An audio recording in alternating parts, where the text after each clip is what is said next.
ስምሽን ጠርቶ የሚለምን ሁሉ በዚህም ዓለም በወዲያኛውም ዓለም አይጠፋም። ጥር 21 አንድ ቀን ቀረው ሞትሰ ለሟቲ ይደሉ ሞታ ለማርያም የአጽብ ለኩሉ እንደተባለው የእናታችን የቅድስተ ቅዱሳን የእረፍት በዓል ደረሰ። አዎ ሞታ ለማርያም የአጽብ ለኩሉ እኮ ነው። ሞትማ ለሟቲ ይገባል። የድንግል አሟሟት እጅጉን ይገርማል፣ እጅጉን ይደንቃል የተባለላት ስሟን በመጥራት ብቻ ከምድራዊም ከሥጋዊም ፈተና የምታድነን፣ ስሟን በመጥራት ብቻ ኃጢአታችንን ሁሉ የምታስወግድልን፣ ስሟን በመጥራት ብቻ ቋጠሯችንን የምትፈታልን፣ በፍጹም እምነት ሆነን ስሟን በመጥራት ዝክሯን በመዘከር መታሰቢያዋን በማድረግ በዓሏን በማክበር ርስተ መንግሥተ ሰማያትን የምታወርሰን እናታችን ቅድስተ ቅዱሳን ቅድስት ድንግል ማርያም ወላዲተ አምላክ እመብርሃን የእረፍት በዓሏ ደረሰ።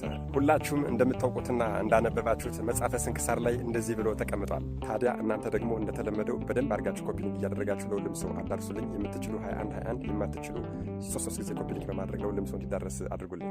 እናታችን ቅድስተ ቅዱሳን ቅድስት ድንግል ማርያም በጎልጎታ በጌታችን መቃብር ላይ ቆማ እየጸለየች እያለ መንፈስ ቅዱስ የእረፍቷ ጊዜ እንደደረሰ አሳወቃት፣ አስረዳት። ታዲያ መጽሐፈ ስንክሳር ላይ ምን ይላል መሰላችሁ? እናታችን ቅድስተ ቅዱሳን ቅድስት ድንግል ማርያም በዚያን ጊዜ እንደዚህ ብላ ጸለየች ይላል። ልጄ ወዳጄ ጌታዬና ፈጣሪ ኢየሱስ ክርስቶስ ሆይ ልመናዬን ተቀብለህ ደቀ መዝሙርህን ልጄን ዮሐንስን በዚህ ሰዓት ወደ እኔ ላክልኝ። እንዲሁም ሕያዋን እንደሆኑ ሐዋርያትን ሁሉንም ነፍሳቸውንም የለየሃቸውን አምጣቸው። አንተ የሕያዋንና የሙታን አምላክ ነህና ለአንተ ምስጋና ይሁን ለዘላለሙ አሜን ብላ ጸለይ።